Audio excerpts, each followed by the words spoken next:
இரண்டாவது இடத்துல என்ன அப்படின்னு பார்த்தீங்கன்னா, கற்றது தமிழ் அப்படிங்கிற ஒரு படம் நம்ம எல்லாருக்குமே தெரியும். ராம் மற்றும் ஜீவாவோட காம்போல வந்த one of the best film ever அப்படின்னு சொல்லுவோம். இந்த ஒரு படத்துல ஜீவா அவர்கள் வந்து பப்ளிக்ல நின்னு சிகரெட் புடிச்சதுக்காக போலீஸ் அவர அரெஸ்ட் பண்ணிட்டு போயிடுவாங்க. அப்ப ஸ்டேஷன்ல அவர் பேர எழுதுறதுக்காக உன் பேர் என்னப்பா அப்படின்னு கேட்பாங்க. பிரபாகரன் சார் அப்படின்னுவாரு. என்னப்பா பேரே வில்லங்கமா இருக்கே அப்படிங்கிற மாதிரியான ஒரு விஷயத்த அந்த இடத்துல பதிவு பண்ணுவாங்க. பேரே பிரபாகர் சார்.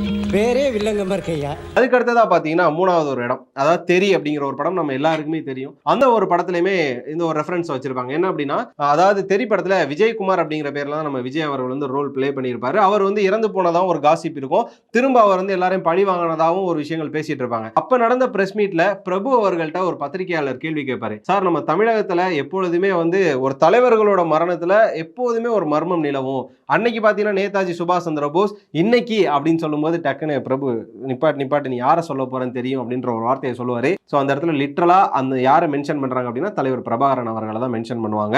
அதுக்கப்புறமா திரும்ப அந்த பத்திரிகையாளர் ஒரு வார்த்தையை சொல்லுவாரு, தலைவர்கள் என்னைக்குமே அழிஞ்சதா, அதாவது அவங்க எல்லாம் இறந்து போயிட்டதா நாங்க என்னைக்குமே கன்சிடர் பண்றது இல்ல அப்படிங்கிற ஒரு வார்த்தையும் சொல்லிடுவாரு. இது ஒரு 3வது படமா இருக்கு. நிறைய பெரிய தலைவர்களோட மரணங்கள்லாம் இன்னும் இங்க உறுதி செய்யப்படல சார். நேதாஜி, சமீபத்துல